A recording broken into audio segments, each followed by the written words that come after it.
السلام علیکم دوستو، آج کی ویڈیو ہے انجینئر محمد علی مرزا صاحب کی، جو کہ پاکستانی بہت اچھے اسلامک اسکالر ہیں۔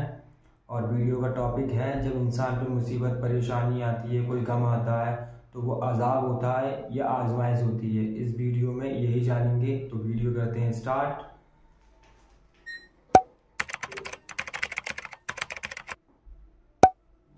وَلَنَبْلُوَنَّكُمْ بِشَيْءٍ مِّنَ الْخَوْفِ وَالْجُوعِ وَنَقْصٍ مِّنَ الْأَمْوَالِ وَالْأَنفُسِ وَالثَّمَرَاتِ۔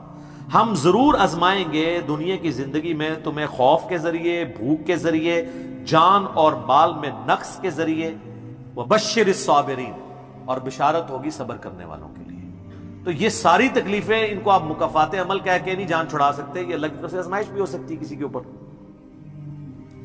اور صبر کرنے والوں کے لیے بشارت ہے، اور ان کی نشانی کیا ہے؟ الذین اذا اصابتهم مصیبہ، جب کبھی انہیں کوئی مصیبت پہنچتی ہے تو وہ کہتے ہیں قالوا انا للہ وانا الیہ راجعون، بھئی ہم بھی تو اللہ کی طرف سے آئے تھے، ہمیں بھی لوٹ کے اللہ کے پاس جانا ہے۔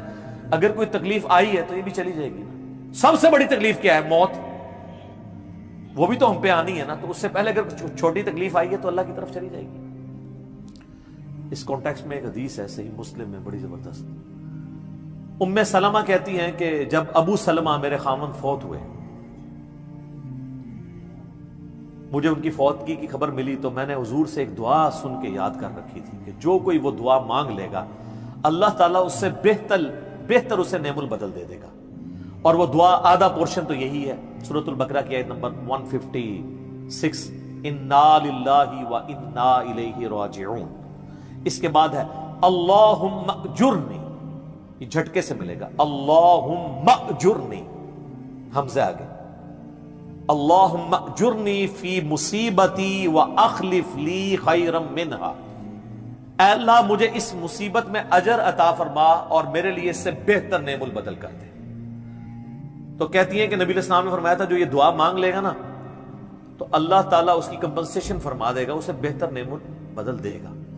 کہتے ہیں میں نے دعا تو کی، پھر میں یہ سوچتی تھی کہ میرے خامن جیسا تو کسی کا خامن نہیں ہوگا، ابو سلمہ جیسا خامن مجھے کیسے مل سکتا ہے۔ تو جب عدت پوری ہوئی تو نبی علیہ السلام نے پیغام کا نکاح کا پیغام بھیج دیا، ام المومنین بن گئی۔ اور یہ ہماری وہ ماں ہے جو سب سے آخر میں فوت ہوئی ہے 64 ہجری میں، واقعہ کربلا کے بھی 3 سال بعد۔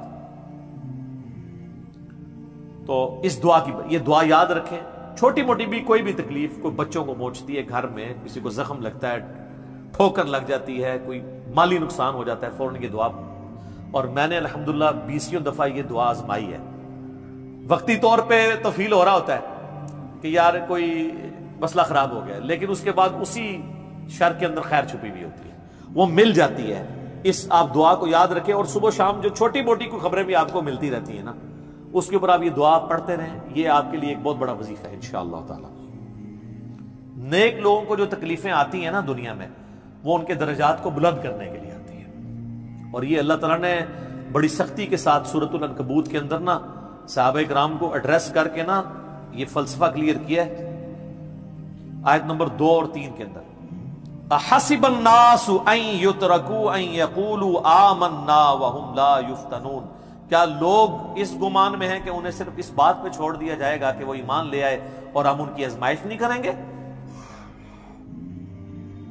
وَلَقَدْ فَتَنَّ الَّذِينَ مِن قَبْلِهِمْ، بے شک ہم نے ضرور آزمایا تھا ان سے پہلے لوگوں کو۔ فَلَيَعْلَمَنَّ اللَّهُ الَّذِينَ صَدَقُوا وَلَيَعْلَمَنَّ الْكَاذِبِينَ، تو اللہ تعالیٰ ضرور جانچ کر رہے گا کہ کون سچے ہیں اپنے دعوے کے اندر۔ کس دعوے میں؟ کہ غلامی رسول میں موت بھی قبول ہے، اور کون صرف نعرہ بازی کر رہے ہیں۔ اللہ تعالیٰ ان کو ظاہر کر کے رہے گا، جانچ کے رہے گا۔ تو یہ اللہ تعالیٰ نے اپنا اصول رکھا ہے، یونیورسل ٹروتھ۔ اس کانٹیکسٹ میں صحیح بخاری میں ایک حدیث ہے، صحابہ کرام نے جب کافروں کی تکلیفوں کا ذکر کیا نا حضور سے، تو آپ نے فرمایا صبر کرو، اللہ کی قسم تم سے اگلے لوگوں کو زمین میں گاڑا جاتا تھا، سر کی مانگ پہ آرا رکھا جاتا تھا اور کہا جاتا تھا کہ اسلام چھوڑ دو، اور وہیں ان کے 2 ٹکڑے کر دیے جاتے تھے، وہ اپنے دین پہ قائم رہتے تھے۔ لوہے کی کنگیاں ان کے گوشتوں پہ پھیری جاتی تھی، حتیٰ کہ ہڈی تک پہنچ جاتی تھی، تب بھی وہ اپنے دین پر ثابت قدم رہے۔ تو نبی الاسلام نے اپنے صحابہ کو اگلے لوگوں کی یہ تکلیف گنوائی. تو اب وہ جو اتنی تکلیفیں کاٹتے رہے ہیں وہ کوئی مکافات عمل نہیں ان کے لیے ہوا, آزمائش تو ہوئی ہے نا جی. تو نیک اور برے لوگوں کے اعتبار سے ڈیفرنٹ ہے, یہ ذہن میں رکھیے گا. بخاری اور مسلم کی متفق علیہ حدیث ہے, نبی الاسلام فرمایا مسلمان کو کوئی بھی تکلیف پہنچتی ہے, دکھ درد بیماری, کوئی اندیشہ, اندیشہ کہتے ہیں ذہنی ٹینشن کو صرف کہ یہ نہ ہو جائے, حتیٰ کہ اس کے پاؤں میں کانٹا بھی چبھ جائے, تو اللہ تعالیٰ اس کے بدلے میں اس کے گناہوں کو معاف کر دیتا ہے. اور مسلم شریف میں ڈیٹیل ہے کہ جب یہ سورۃ النساء کی آیت نمبر 123 نازل ہوئی نا کہ چھوٹے سے چھوٹے اعمال کا بدلہ بھی ملے گا, چھوٹی سے چھوٹی نیکی کا بھی, تو صحابہ پریشان ہو گئے. ان کا یا رسول اللہ ہم تو یہ تو سارے پکڑے جائیں گے, کس طریقے سے کوئی بندہ پرفیکٹ ہو سکتا ہے؟ تو حضور نے فرمایا پریشان ہونے کی ضرورت نہیں ہے. مسلمان کو جو دنیا میں تکلیفیں اور بیماریاں آتی ہیں نا, وہ اس کی ان غلطیوں کا کفارہ بن جاتی ہیں. حتیٰ کہ جامعہ ترمذی میں, ابو داؤد میں ایک حدیث ہے, نبی علیہ السلام نے فرمایا کہ دنیا میں سب سے زیادہ تکلیفیں انبیاء کو آتی ہیں. تو کیا انبیاء پہ مکافات عمل ہو رہا ہوتا ہے؟ نعوذ باللہ. اس کے بعد ان پہ آتی ہیں جو ان کے بعد اللہ تعالیٰ کو سب لوگوں سے بڑھ کے محبوب ہوتے ہیں. آپ نے صحابہ کا بھی نام نہیں لیا, فرمایا جو بھی, وہ اس زمانے میں بھی ہو سکتا ہے, آج کے زمانے میں بھی,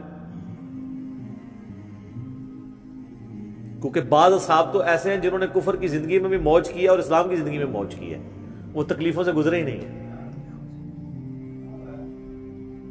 اچھا, اور پھر فرمایا اس کے بعد وہ لوگ ہیں جو اس کے بعد اللہ کو سب سے بڑھ کر محبوب ہوتے ہیں. حتیٰ کہ انسان پہ تکلیفیں آتی رہتی ہیں اور اس کی موت کا وقت آ جاتا ہے اور اللہ تعالیٰ اسے پاک و صاف کر کے دنیا سے اٹھا لیتا ہے. یہ جو لوگ کہتے ہیں نا یار وہ موت کے وقت فلانے کے ساتھ, یار وہ احمد دیدہ صاحب 9 سال تک قومے میں رہے ہیں, اتنی اسلام کی انہوں نے خدمت کی, ہزاروں عیسائیوں کو مسلمان کیا, لاکھوں مسلمانوں کے ایمان کی حفاظت کا سبب اللہ نے ان کو بنایا, لیکن وہ 9 سال تک قومے کی حالت میں رہے, 1996 سے لے کے 2005 تک.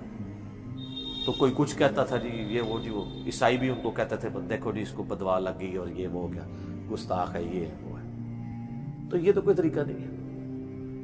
اس طریقے سے جنید جمشید صاحب جب شہید ہوئے تو آپ دیکھ لیں ان کے مخالفین نے ان کے بارے میں کیا بات کی.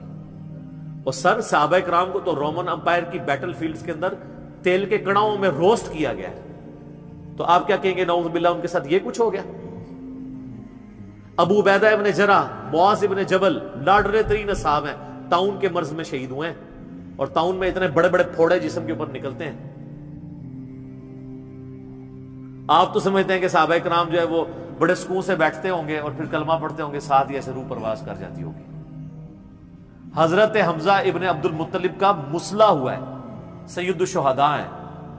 حضرت حسین علیہ السلام کے ساتھ جو کچھ کربلا میں ہوا ہے, تو نیک بندوں اور عام بندوں کے اعتبار سے اس کا حکم ڈیفرنٹ ہے. نیک بندوں کے درجات بلند ہوتے ہیں.